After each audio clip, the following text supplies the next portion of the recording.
Mes salutations à tous ceux qui regarderont cette vidéo. Mon nom est Abaté Akwa Yannick. Si je viens auprès de vous, à ce moment que le Père, dans sa grâce immense, sera encore disponible, c'est pour partager avec vous la parole. La parole qui donne la vie, la parole qui est esprit et vie. C'est par cette parole-là que nous avons tous été créés. Autant les choses qui sont dans les cieux que celles qui sont sur la terre. Cette parole-là, elle est venue dans le monde. Ce monde qui a été créé par elle. Mais le monde ne l'a pas accepté. Elle s'est faite chair. Elle a porté un corps. Et ce corps-là, c'est le corps du Christ. Et le corps du Christ, ce sont les enfants de Dieu par lesquels le Père se glorifie au travers du Fils. Aujourd'hui, donc, nous venons partager cette vie. Nous venons partager la vérité. Nous venons partager la justice de Dieu. Non selon la loi, mais selon l'esprit. Parce que la parole, c'est l'esprit. Cette parole, elle s'est faite chair. Et lorsqu'elle était chair, lorsqu'elle était homme, elle a porté un nom. Et ce nom, c'était Jésus. Et par Jésus, le monde a été réconcilié avec le Père. Parce qu'en lui était la plénitude divine. Il était la parole même qui est avec Dieu et qui est Dieu. Et pour ceux qui l'ont écouté, pour ceux qui ont et demeurent ses disciples, ceux qui ont été, ceux qui sont ses disciples, ceux qui se laissent conduire par elle, par la parole, ceux qui se laissent conduire par l'esprit, eh bien, ils ont reçu le pouvoir de devenir enfants de Dieu. Non par la volonté des hommes, non par la sagesse humaine, non par la connaissance, mais par la grâce divine. Nous venons donc partager cette parole. Mais avant de commencer, nous allons nous recommander au Père, sans lequel rien n'est possible. Père très saint, nous te rendons grâce pour ce moment encore que tu rends disponible. Mon Dieu, nous savons que ce sont les temps de la fin. C'est pourquoi devant toi, nous remettons toutes choses. Nos peurs, nos hontes, nos faiblesses, nos craintes, notre chair. Nous les remettons tous entre tes mains. Père très saint, utilise-nous comme tes instruments. Surabonde en nous de ta parole, de telle sorte que nous ne vivions plus, mais que seule ta parole vive en nous pour ta gloire et pour le témoignage de ta toute-puissance. Mon Dieu, fais taire les mauvaises langues. Fais taire les murmureurs, autant spirituels que physiques. Et de nous permettre d'accomplir pleinement ta volonté. Par ta parole, par Jésus-Christ de Nazareth en nous. Gloire à toi, mon Dieu. Aujourd'hui, nous venons partager sur un nouveau thème, à savoir, c'est un thème sur la sainteté. Les enfants de Dieu sont-ils saints? Voilà le thème. Ou au contraire, sommes-nous pécheurs? Je vais vous dire une réalité. Une réalité qui se rapproche de la vérité. Parce que toute connaissance est partielle. Et ce qui est imparfait est une réalité. Parce que la vérité est parfaite. Et la vérité se trouve dans la parole. Et seulement dans la parole. Parce que la parole est esprit et vie. La réalité,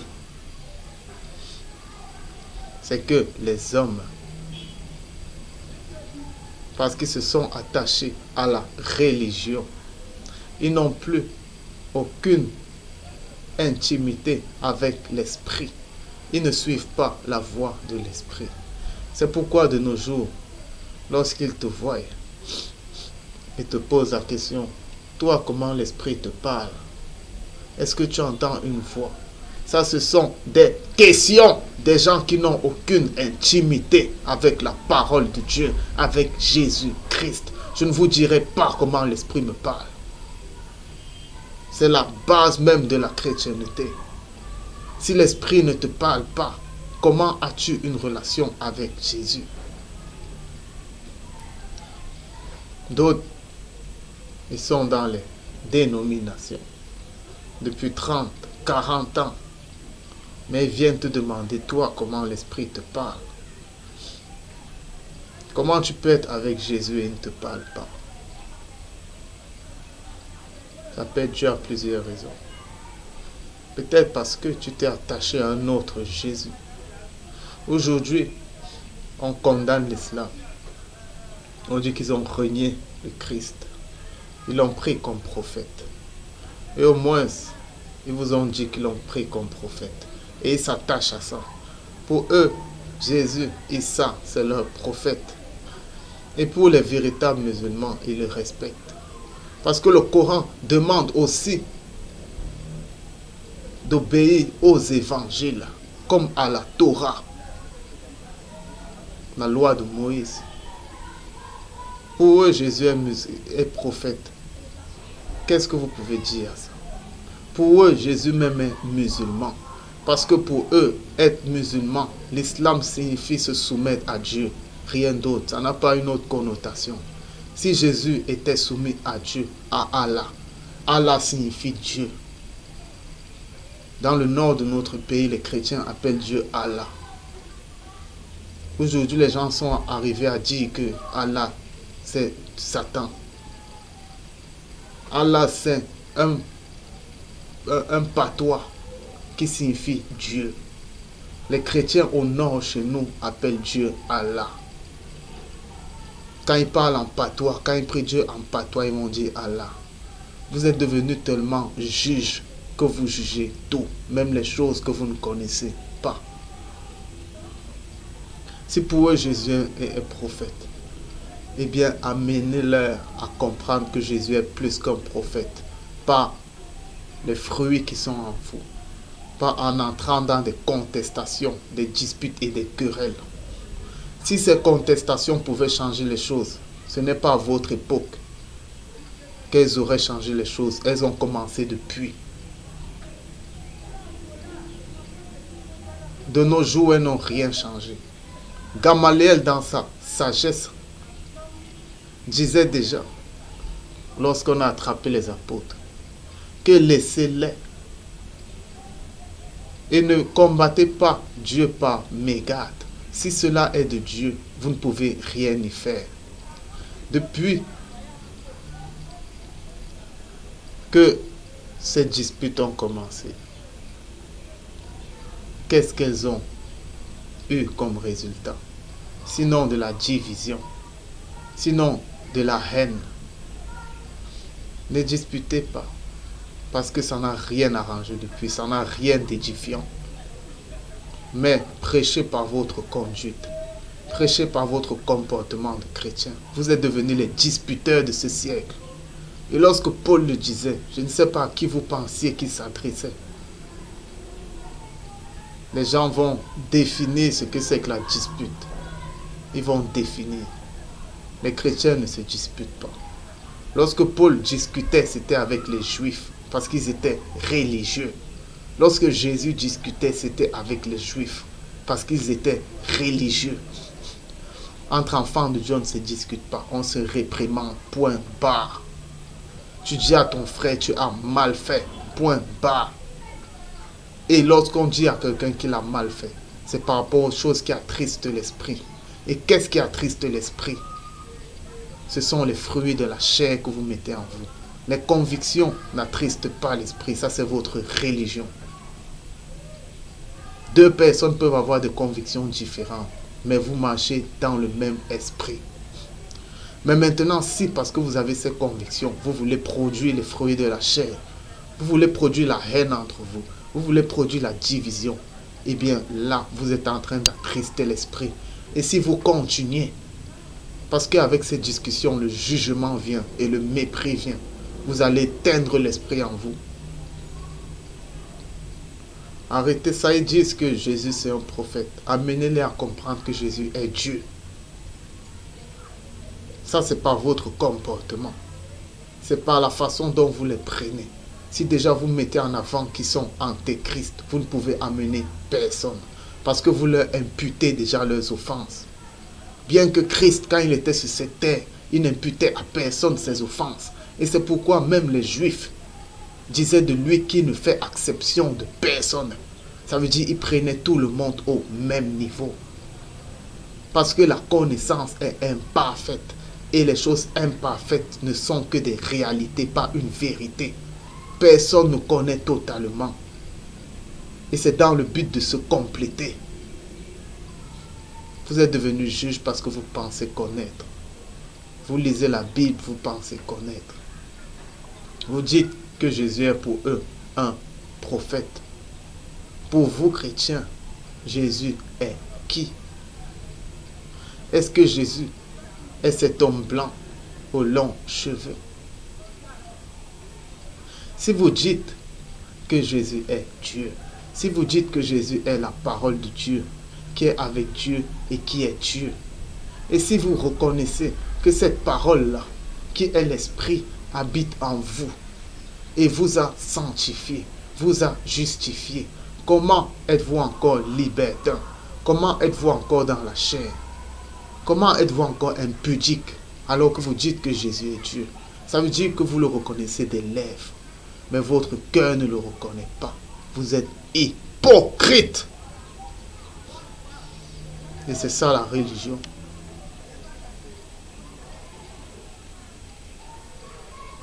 Dans l'esprit religieux se cache l'hypocrisie.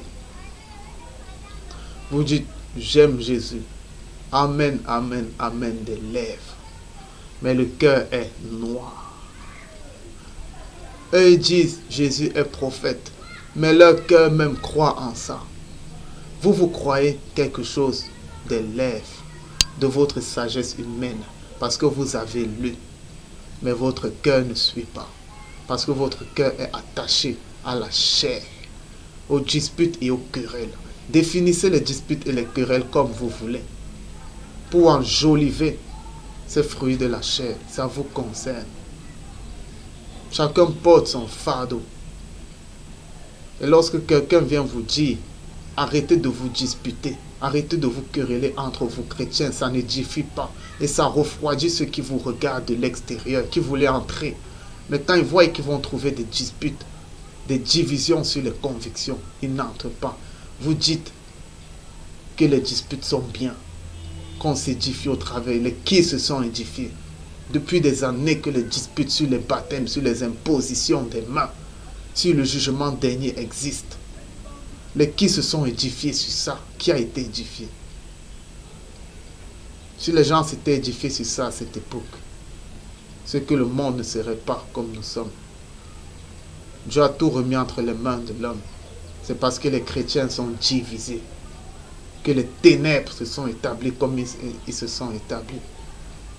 Quand vous vous ramenez à l'amour entre frères, comme Moïse qui est venu voir ses frères, il a dit, ce n'est pas à vous de vous disputer.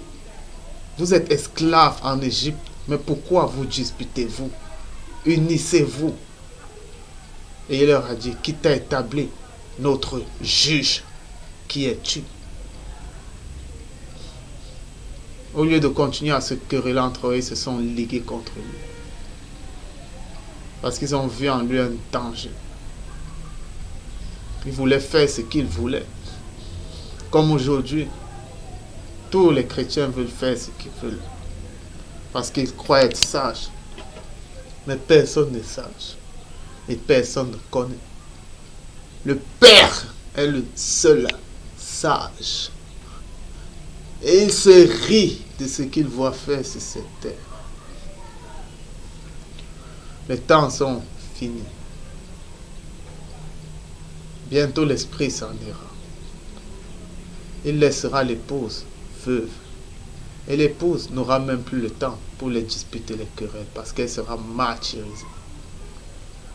Elle sera persécutée. Ce sera un temps de jeûne et de prière. et de diffusion d'amour autour de nous, parce que la connaissance aura disparu. Votre connaissance biblique disparaîtra. Et c'est là où vous saurez que la parole, ce n'est pas la Bible, mais que la parole est esprit et vie. Que la parole, elle se vit. Elle ne se lit pas. Elle ne se conçoit pas selon la sagesse et la philosophie. Elle ne se conçoit pas par interprétation humaine, par déduction humaine. Elle se vit. Lorsque vous recevez un don, vous vivez ce don. Lorsque vous recevez une grâce de Dieu, vous la vivez. On n'acquiert pas les dons ou les grâces en récitant des versets bibliques. On les acquiert en les demandant au Père, qui donne à ceux qui l'aiment, à ceux qui ont son esprit, et qui se sont attachés à l'esprit et uniquement à l'esprit. Beaucoup de religieux, ils ont l'esprit, et je les aime pour ça. Je ne juge personne. Je n'ai même pas de conviction pour juger. Parce que pour juger, il faut avoir une conviction. Ils ont l'esprit. Ils sont zélés pour la parole. Mais ils se sont liés à la loi, à la lettre. Ils ne sont pas libres. Ils sont esclaves de la lettre. Et plus ils avancent dans leur sagesse biblique, plus ils jugent les autres, plus ils croient tout connaître. Il n'y a pas de jugement en Dieu. La justice de Dieu consiste à ne pas dire « toi tu iras en haut » ou « toi tu descendras en bas », mais à mener tout le monde au salut. Parce que le souhait de Dieu, c'est que toutes les âmes soient sauvées. Et si tu veux sauver une âme, de prime abord, ne la juge pas. Dès que tu as établi un jugement, tu ne peux plus sauver. Tu ne peux plus sauver si tu as déjà jugé. Est-ce que les enfants de Dieu sont saints? Ou bien ils sont pécheurs? Le péché a existé depuis Adam et Ève. Et vous savez pourquoi le péché a existé? Parce que la loi a existé depuis Adam et Ève. Lorsque Ève, je vais d'abord parler du Léviathan. Lorsque le grand dragon, parce que les dragons ont existé, lorsque le grand dragon, le Léviathan, le diable et Satan, qui était dans l'astral, possédé par son ange Lucifer,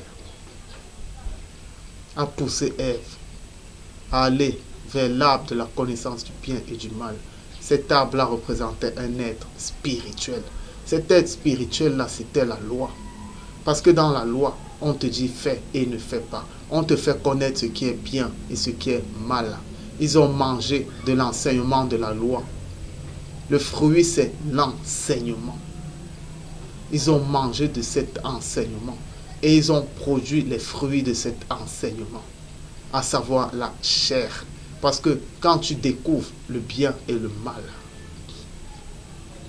tu découvres que tu es charnel.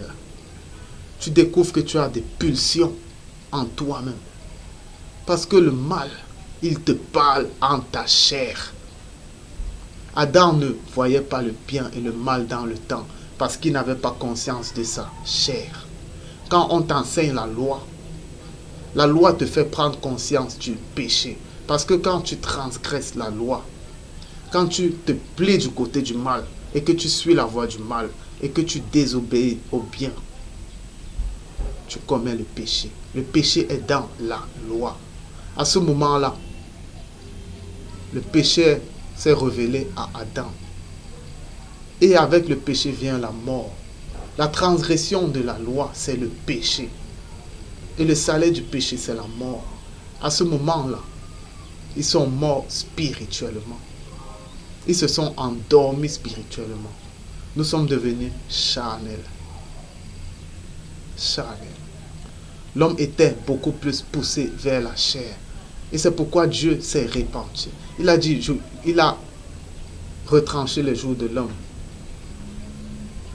Il a dit, je constate que l'homme n'est que poussé vers le mal.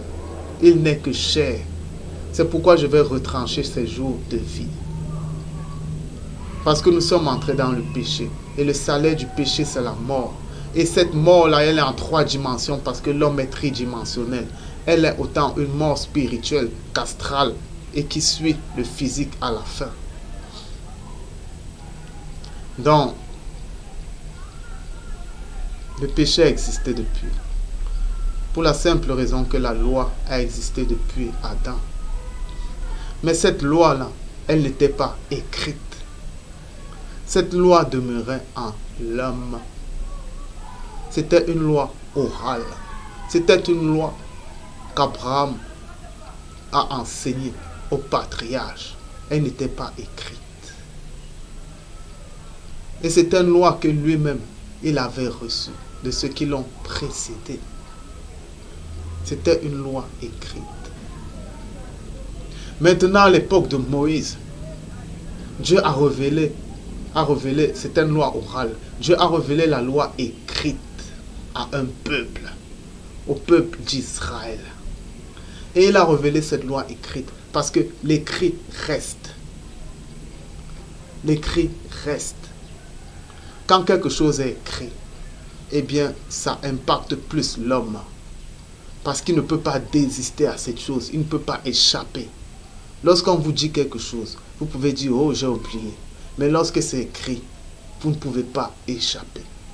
Et lorsque ça a été écrit, les hommes se sont rendus compte qu'il y a quelque chose en nous qui nous pousse à faire le mal. Qui nous pousse à marcher dans les ténèbres, bien que nous ayons été faits dans la lumière. Le mal et le bien sont de Dieu. Mais maintenant, lorsque tu plies vers le mal, lorsque tu embrasses les ténèbres te poussent à transgresser ce qui est dans la lumière et tu pêches. Ils ont donc su qu'il y avait une loi en eux, dans leur chair, qui les amenait à pécher. Et ils ont su qu'ils étaient pécheurs.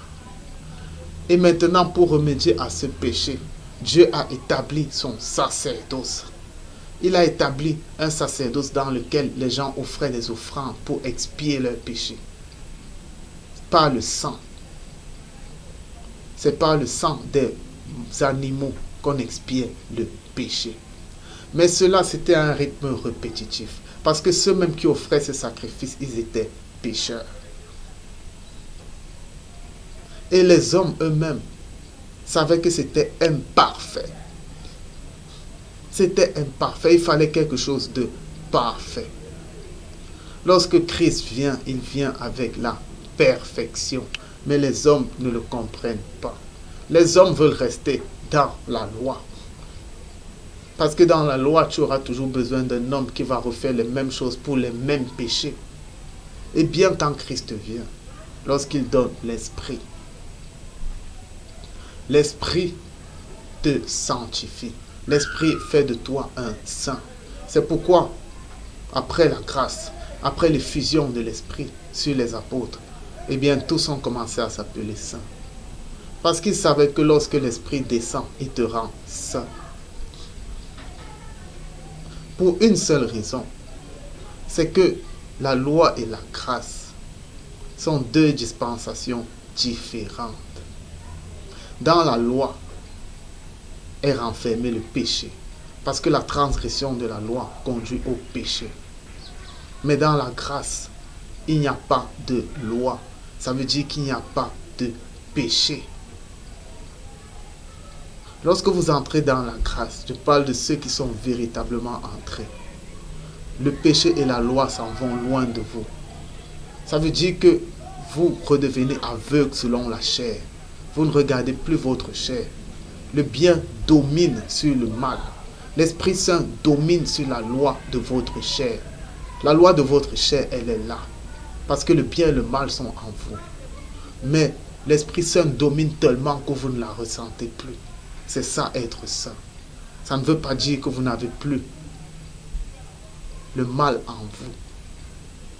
Mais ça veut dire que l'Esprit domine et fait en sorte que vous ne péchiez plus, parce que vous n'êtes plus sous la loi.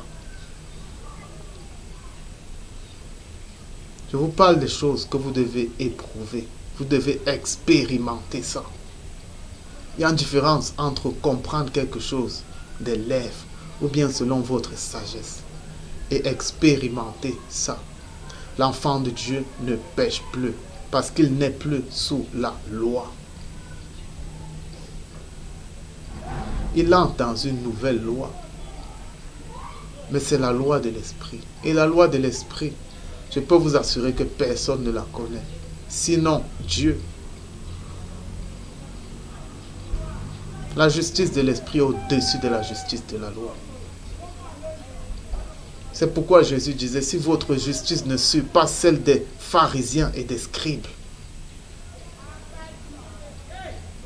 Parce qu'il y a une justice au-dessus, et c'est celle de l'esprit. C'est quelque chose qu'on ne connaît pas, mais c'est quelque chose qui agit en nous et qui souvent nous surprend. Où les gens vont voir que vous transgressez la loi.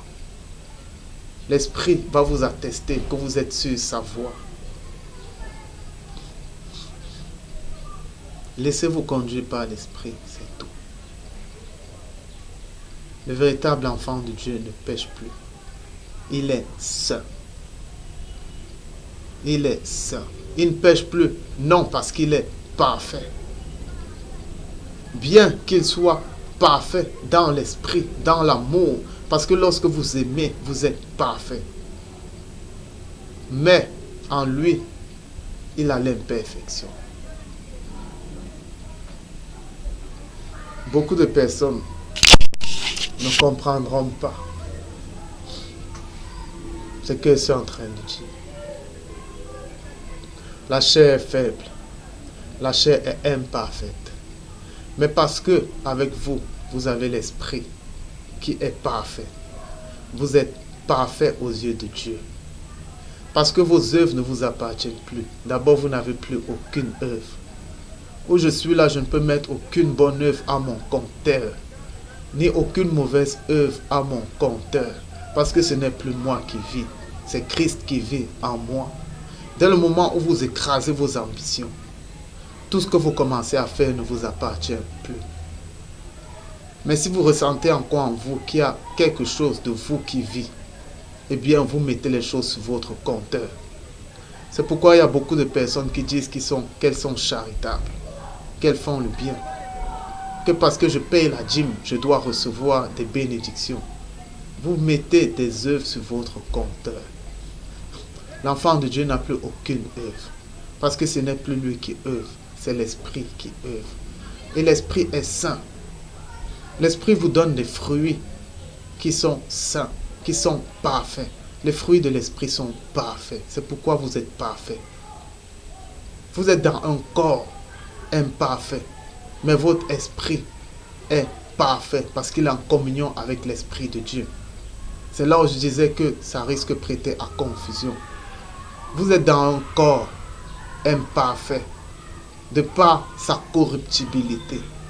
Cette chair est faible, elle est corruptible. C'est pourquoi elle ne peut pas hériter du royaume des cieux.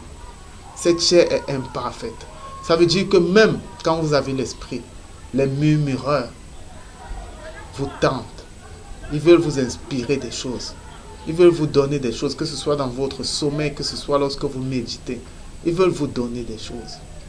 C'est parce que vous avez encore cette chair. Elle est imparfaite. Mais maintenant, votre cœur, parce qu'il a l'esprit en lui, parce qu'il a la loi de l'esprit, il est saint. Il est parfait. Votre esprit est parfait aux yeux de Dieu. Et c'est ça qui vous donne le pouvoir de résister à ces mauvaises pensées. Ne pensez pas que nous sommes trop forts. Nous ne sommes pas forts. Mais c'est parce que Christ habite en nous. Parce que nous sentons son amour que nous ne pouvons plus pécher. Aucun homme ne peut s'imputer une quelconque valeur dans la grâce. Non, aucun. Mais la grâce te rend parfait. L'enfant de Dieu ne pêche plus.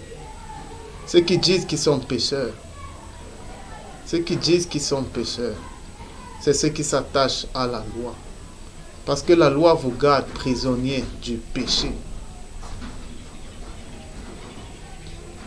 Lorsque vous marchez dans la perfection, est-ce que vous allez demander pardon pour les mêmes péchés? Est-ce qu'il y a est-ce qu'on sait même quel esprit est en nous? Est-ce qu'on sait qui est la parole? Est-ce qu'on sait que la parole a tout fait? Et que devant la parole, tout genou fléchit? Tous les jours, vous demandez pardon pour le vol, pour l'impudicité. Eh bien, à quoi sert votre repentance? Celui qui reconnaît ses fautes, qui avoue ses fautes et qui les délaisse, obtient la miséricorde de Dieu. Vous reconnaissez vos fautes, mais vous ne les délaissez pas. Vous ne les abandonnez pas. Quelle miséricorde voulez-vous? Ça veut dire que vous n'avez jamais reçu la miséricorde. Parce que vous êtes religieux. Parce que lorsque vous venez avouer vos fautes, vous pensez encore au monde. Vous êtes encore sous la soumission de votre chair. Comment voulez-vous être loin du péché si vous vous rattachez à la loi, à la lettre? La lettre qui vous dit « fais et ne fais pas ».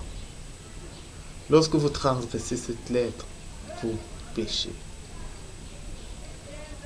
Mais dans la grâce, il n'y a plus de fais et ne fais pas. Dans la grâce, tout ce qui compte, c'est que les âmes soient sauvées. Dans la grâce, vos garde-fous, ce sont les fruits de l'esprit. Lorsque vous êtes dans la liberté de l'esprit, lorsque vous manifestez les fruits de l'esprit, eh bien vous êtes sur la voie de l'éternité. Mais une fois qu'au lieu de l'esprit, c'est le libertinage, c'est la chair, eh bien, répentez-vous et revenez dans la vérité. Lorsque vous manifestez la paix, l'amour, la joie, la quiétude, la patience, la douceur, vous êtes sur la voie de l'éternité. Mais lorsque vous manifestez la division, la haine, les querelles, les disputes, l'amertume dans le cœur, vous n'êtes pas sur la voie de Dieu. Mais vous êtes guidé par des esprits religieux. L'amour est le lien de la perfection. Il y a les parfaits dans ce monde. Moi, je crois à la perfection dans ce monde. Et cette perfection, je crois qu'elle s'acquiert quand la parole, quand Jésus-Christ. À chaque fois que vous êtes amour et que vous demandez au Père, considérez que vous avez déjà reçu ce que vous lui demandez. Si vous demandez l'amour dans le but d'édifier vos frères, il vous donnera l'amour. Et vous ne verrez plus les choses selon la lettre ou selon la religion. Vous verrez les choses selon le dessein parfait de Dieu. Les temps sont courts. Il n'y a plus de temps pour la chair. Laissez même vos ambitions de côté, vos ambitions de mariage, vos ambitions de construction. Vous n'êtes pas venu faire le défi avec les païens. Vous êtes venu perfectionner vos esprits pour hériter du royaume des cieux. Laissez les disputes et marchons dans l'amour.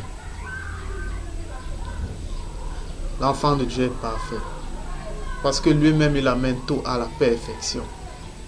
Si vous voulez être religieux, eh bien vous allez toujours vous considérer comme pécheur.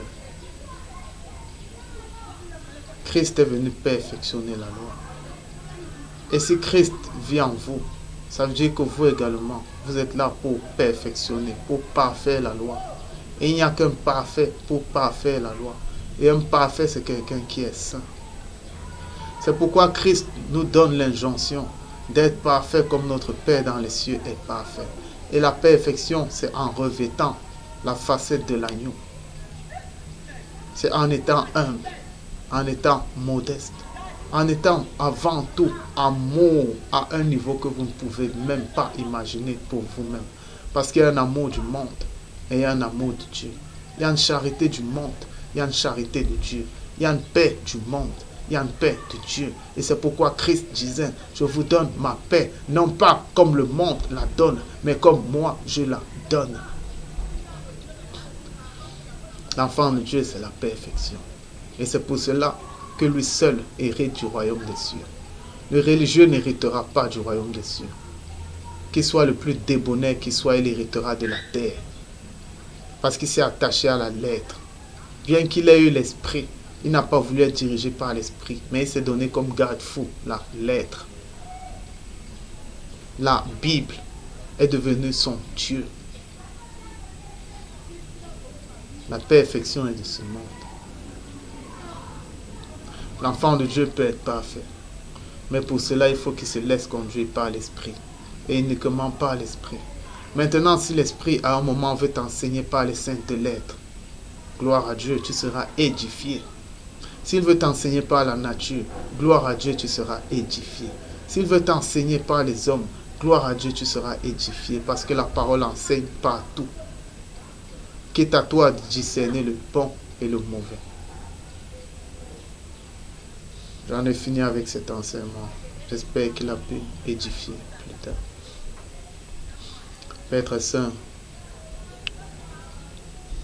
sois magnifié, sois élevé, que l'adoration te revienne. Tu es digne de recevoir l'honneur et la gloire, la sagesse, la richesse, la force et toutes les actions de grâce d'éternité en éternité, du siècle en siècle, par ta parole, par Jésus-Christ. Mon Dieu, que toi-même daignes nous fortifier en ces temps de la fin, nous affermir par ta parole, par Jésus-Christ, qu'il sera bon dans nous et que nous décroissions, que nous mourons pour que lui seul illumine nos cœurs et pour que cette lumière-là touche ceux qui sont autour de nous pour le salut de leurs âmes. Mon Dieu, tu es merveilleux. Nul n'est semblable à toi. Nul n'est semblable à toi. C'est pourquoi nous nous humilions devant toi. Mon Dieu, viens nous écraser. Viens nous écraser. Écrase nos pensées humaines, écrase notre sagesse humaine. Écrase nos déductions humaines, écrase notre philosophie humaine. Écrase la religion faite par les hommes et pour les hommes. Et garde-nous dans le spirituel. Garde-nous dans ta vérité. Garde-nous dans Jésus-Christ. Mon Dieu, toi le Dieu d'Israël, toi le Dieu d'Abraham, le Dieu d'Isaac et le Dieu de Jacob. À toi soit toutes choses, car toutes choses ont été faites par toi, pour toi et en toi. Mon Dieu, sois magnifié par Jésus-Christ, par ta parole. Amen. Shalom.